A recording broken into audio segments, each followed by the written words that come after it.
Le 8 juin 2022, le Parlement européen a voté l'interdiction de la production des voitures thermiques à partir de 2035. L'objectif est de réduire les émissions de CO2 à zéro en 2035 et, en adoptant cette loi, l'Europe vise la neutralité carbone en 2050. Toutefois, son application sera difficile, notamment pour convaincre les conducteurs de voitures thermiques de passer à la voiture électrique, mais aussi en raison du délai insuffisant pour cette transition. Pour comprendre cet enjeu politique, nous nous sommes adressés à Pascal Thévenot, maire de Vélizy-Villacoublay, afin d'avoir une vision claire de ce projet.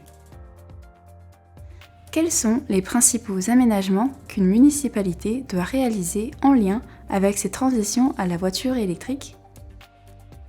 Alors, logiquement, peu de choses, puisqu'en fait, le véhicule électrique, c'est un mobile comme un autre.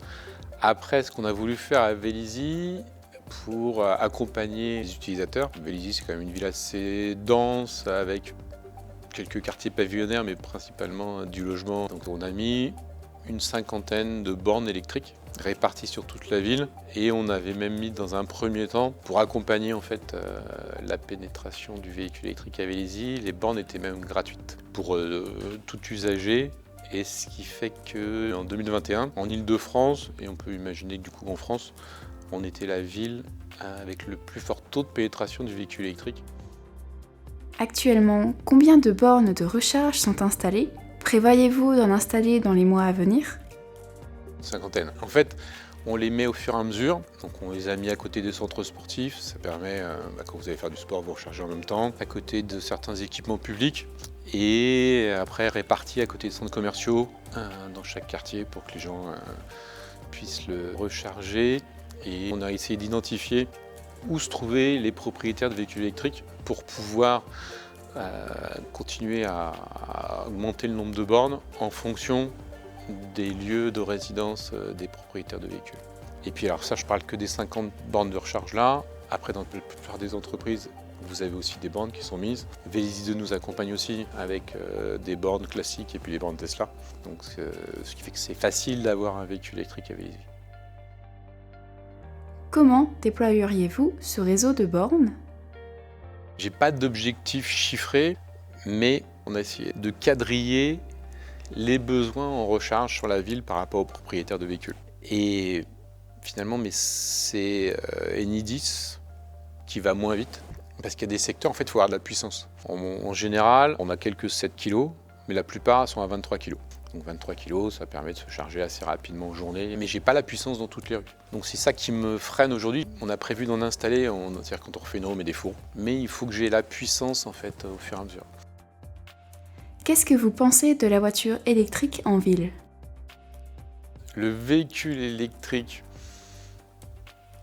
je pense que c'est une bonne chose dans mon côté urbain. On a été la première ville avec le transport collectif 100% électrique. C'est-à-dire tous les bus sont électriques. En ville, c'est top parce que ça fait pas de bruit, il n'y a pas de pollution. C'est que le politique, et pour moi le gouvernement, a fait une erreur en imposant aux constructeurs le véhicule électrique.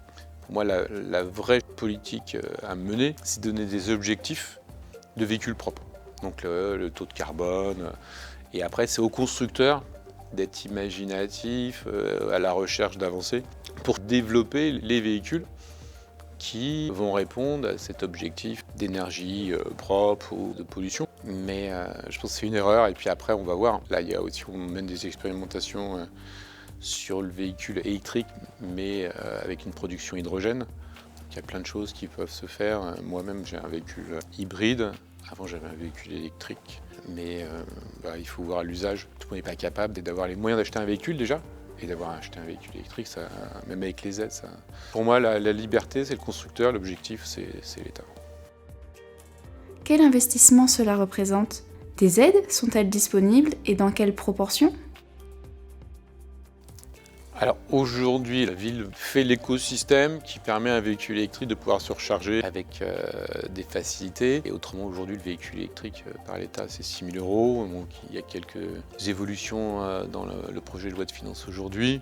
Et il n'y a pas plus d'aide aujourd'hui que ça. Par contre, l'aide principale, c'est la facilité de se recharger.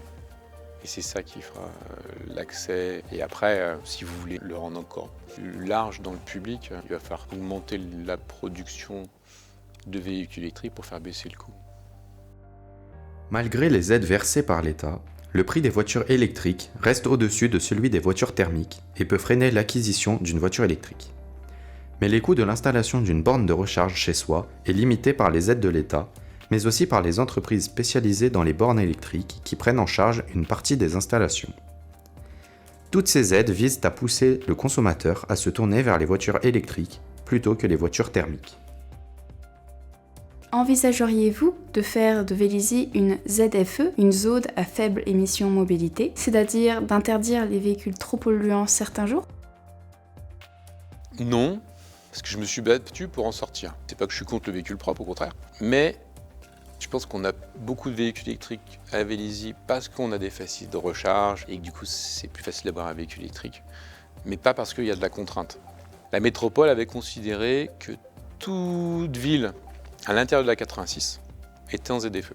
Donc ZFE, ça veut dire que, même s'ils repoussent les échéances, mais qu'au 1er janvier, il n'y avait plus que les vignettes 1, 2, 3, et qu'à terme, si vous n'avez pas de véhicule électrique, vous ne pouvez pas rentrer dans Paris. Je m'étais battu pour pas être dedans, parce que je trouvais en plus que c'était punitif, et puis même les salariés de Vélizy, qui peuvent venir du fin fond de l'Essonne, ils ont déménagé dans le fin fond de l'Essonne, c'est parce qu'ils n'avaient pas les moyens de se loger à proximité, et ils avaient un problème de coût. Donc j'ai réussi à négocier avec le préfet pour que les villes qui sont à cheval sur la 86, comme Vélizy, aient le choix.